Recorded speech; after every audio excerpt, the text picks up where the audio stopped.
Greetings and welcome to the Prime Directive. I'm your host, Jefficho. My co-host is always Chris. Say hi, Chris. Hello. So, Orville Deflectors, episode 7. Oh boy. They're getting some new deflectors. I'm actually wondering if this tech's going to stick around.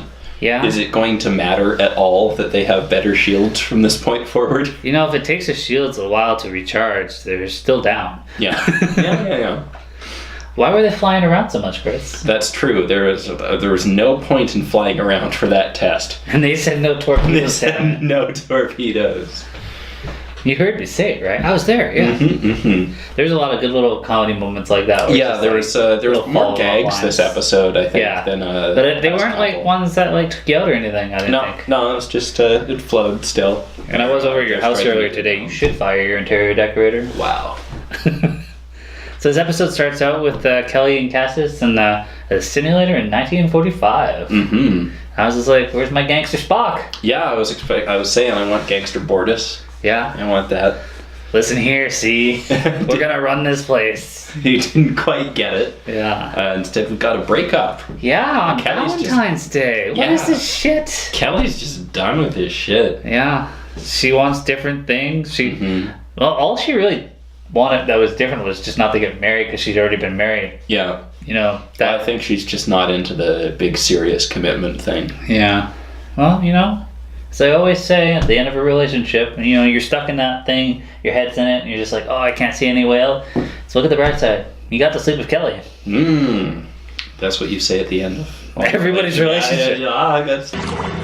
We met a long time ago. Are you sure about that? I think I definitely would have remembered you. Let me refresh your memory. Yeah, so they were borrowing a Moclan engineer, Lokar, which is really just a couple letters different from Lorca. Saying. And yeah, is there constantly going to be discovery shots?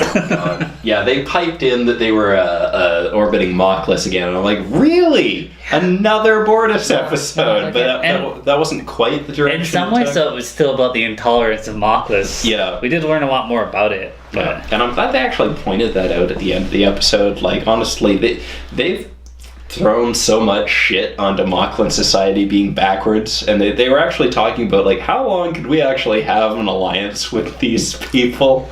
Yeah, they tiptoe around it a lot, but Talla really did take the strong political stance on this one. She was the voice. So yeah, what is it? Lokar, he was just engineering God, and he helped write the book on everything. Yeah, that was a very Scotty line. Like, when he was talking to, I remember him talking to Geordie or something. He was like, who do you think wrote the regulations? Well, it made me wonder, like, how much of the technology is, like, being created by the Moclans. Yeah, that's true. I mean, they probably had their own stuff, but the Moclans probably adjusted a lot of it. So, Lokar has a secret. Yeah, you could even, like, tell they started dropping hints really early during the test. Like, he was just looking at Talla. You know, he was looking at her, but he was going right past the Orville cupcakes. Oh, he was not into the cupcakes, and not into the cupcake girl either.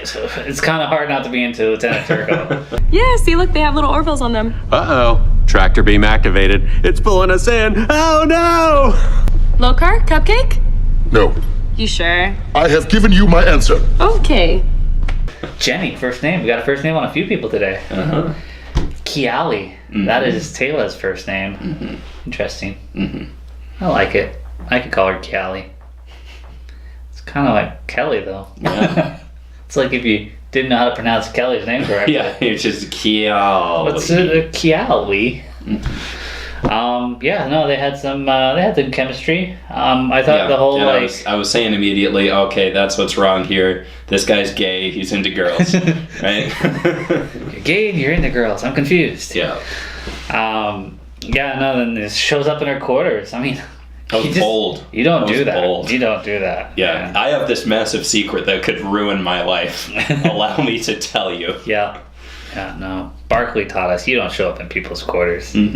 I just assumed he probably did that. Yeah, and then they go for a walk because they gotta get use out of that 1945 set. Yeah, we've built this thing, god damn it, and we're gonna use it. How do you, like, justify that to the producers for spending money? Be like, oh yeah, we're gonna build, like, the street corner. Like, obviously they used the lot where it already exists, but, like, That's extra money. Probably didn't need to spend for that. Well, the whole reason they had all those, Nazi Planet or Gangster Planet episodes on the original series is because the sets were literally already there. Yeah. They were just like, we're just going to use this set this week. Yeah. And then we got Klyden showing up.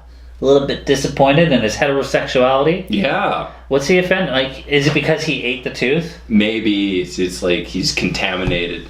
Chris, have you ever had to... He's got the hetero. Have you ever had to eat someone's ex-girlfriend's tooth? No, not. Yeah, it's a strange custom. Not doing that.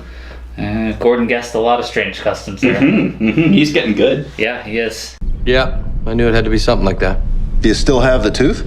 No, it is given to the next mate. Let me guess. He eats it.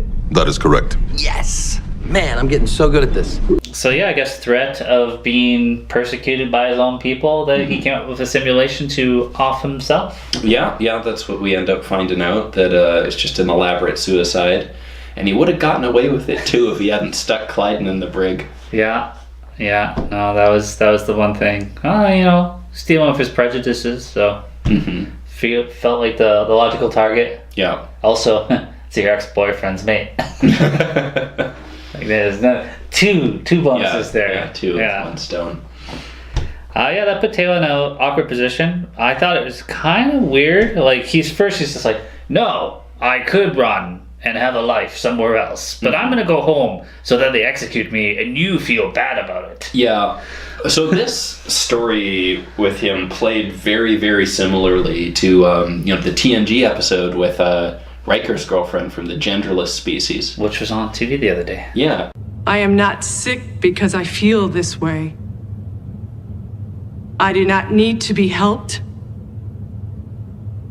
I do not need to be cured.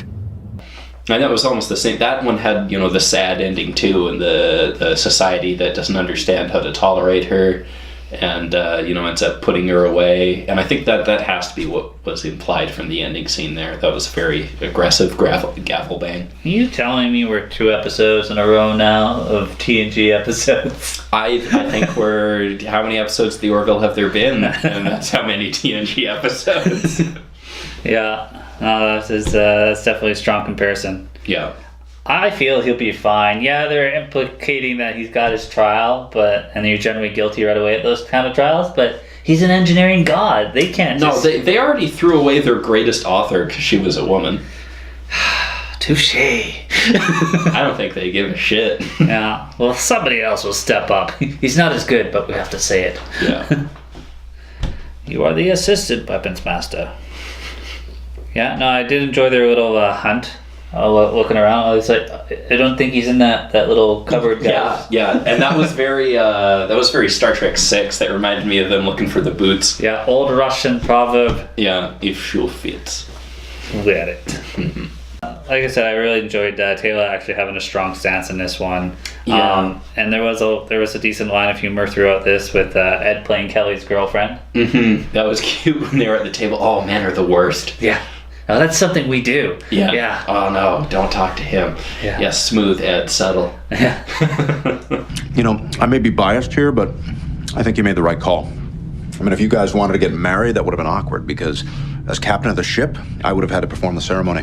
There's some things beating over the head, like, Talla's just watching and be like, I don't understand why they're not together. People shouldn't have to be alone. Wait a minute, I'm alone.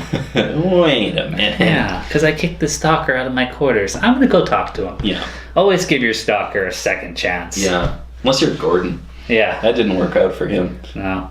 A long commitment to your stalker never works out. So Chris, final thoughts?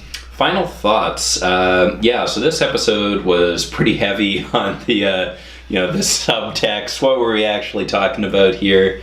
And that was, of course, persecution of, gays and that sort of thing in our society.